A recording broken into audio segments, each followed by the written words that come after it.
Hello, hello, hello! So, another propagation na naman tayo and some care tips para sa ating mga ah, philodendron na mga halaman. So, ngayon, meron akong strawberry shade. Makikita niyo yung taas niya, almost 3 feet na siya. So, makikita niyo rin yung ugat niya dito. Sobrang pumuputok na siya. Ayan. Hanggang ibaba niya. And, okay naman siya sa pot niya, pero time to propagate na talaga. Ayan yung mga ugat niya. So, na aerial propagation ko siya, mga 1 week. But, medyo mahirap kasi napuputol kapag irarap ko na ng sphagnum. So, naka 1 week naman siya and lumabas na yung mga dry na niya, na roots niya ay medyo nabuhay na. Yan, katulad nito. Tapos meron na rin ako nakikitang mga maliliit na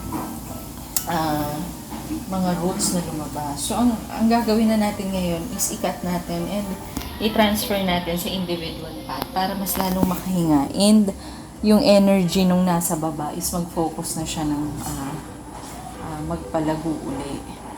Kasi sobrang laki niya na. So, si strawberry shake ay kasunod na medyo kumbaga ngayon ay hot. Siguro una si Florida Beauty.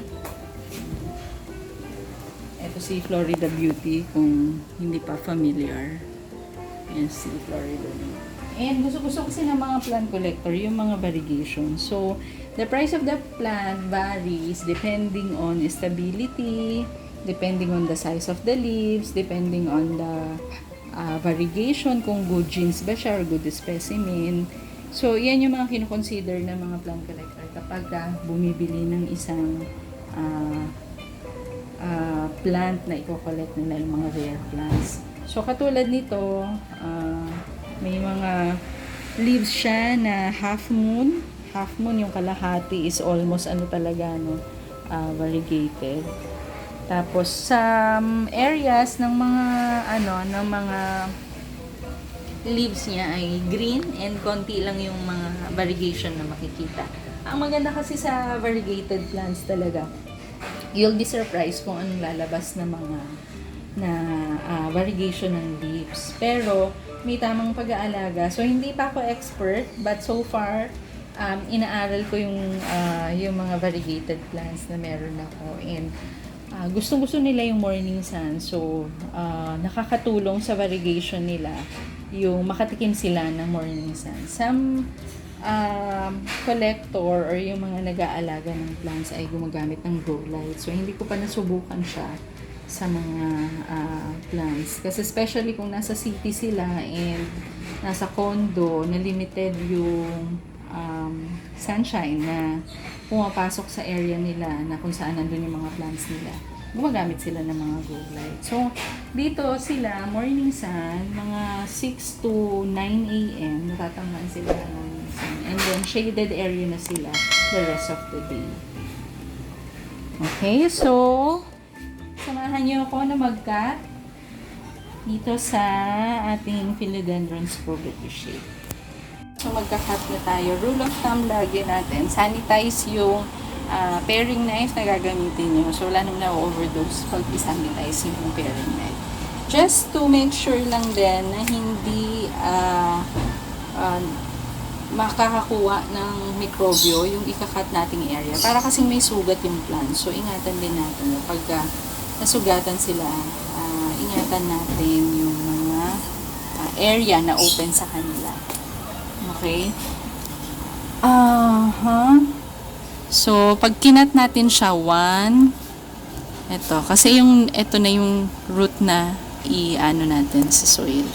1, 2, 3, 4, nasa likod.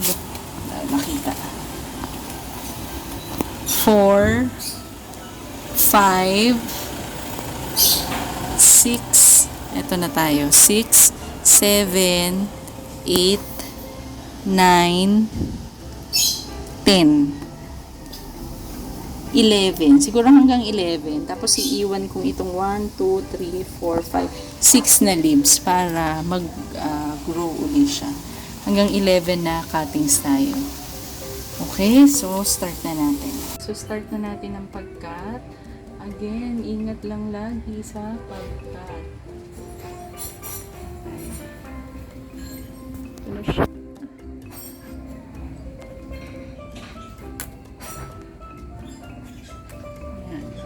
Ayan, dumikit na yung kanyang so, laging pag nagkakat ako ng mga philodendron, meron siyang lemony na amoy talaga na mas nababanggaan ako.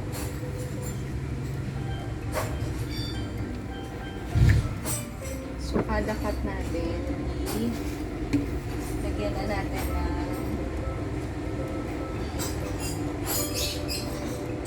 para mag-dry siya.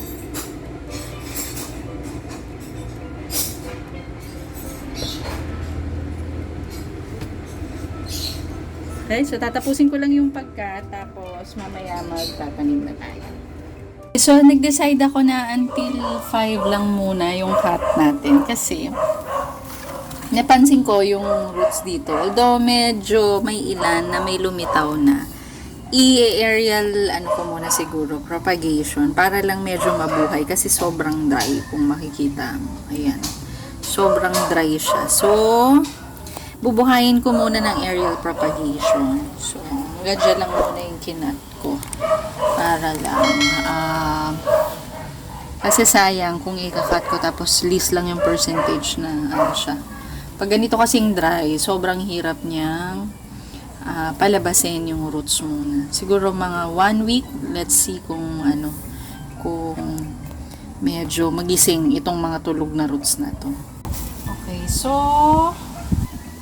may mga nakatay na 1 leaf. Yung iba is sphagnum ko muna siya para lang mag-continue yung ibang roots niya.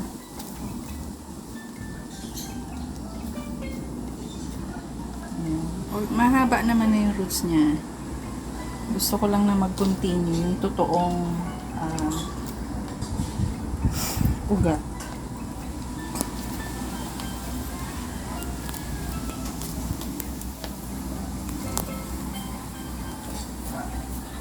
Although, nag-prepare din ako ng arids, ng arid mix para tapos tatakpan natin ito ng cling wrap para yung moisture is ma-retain and ma-absorb niya ng mga ugat. Yan, nandito yung mga makikita na natin na nagpo-progress siya. So far, sa mga ibang philos na na-propagate ko, nag-success naman. So, ganun din gawin natin. Again, iniiwasan kasi natin. So, yung sphagnum para dun sa mga make sure na binasa nyo and piniga. Kasi ayaw ng mga ganitong plants yung bagong cut tapos sobrang babad sa tubig.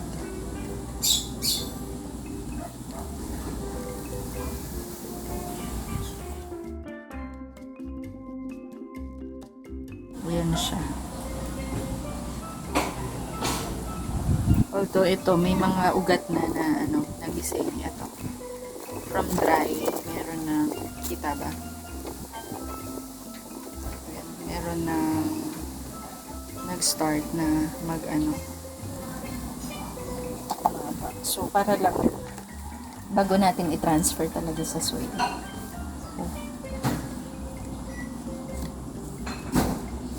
Tapos, natutunan ko din pag ganitong nagro-rooting pa lang kayo, doon muna sa medyo maliit na yung enough lang para makahinga yung ugat kasi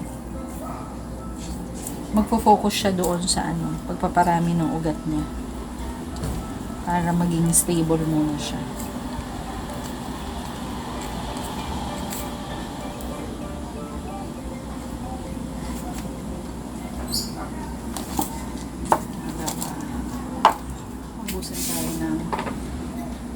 Tapusin ko lang tong paglalagay sa mga pot.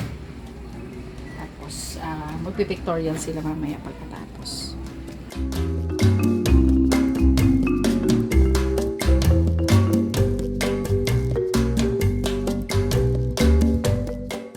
Okay, so ito yung mga na-propagate natin na 5 cuttings. So ito yung top cut, mid cut, and then sumunod na itong mga isa na ito.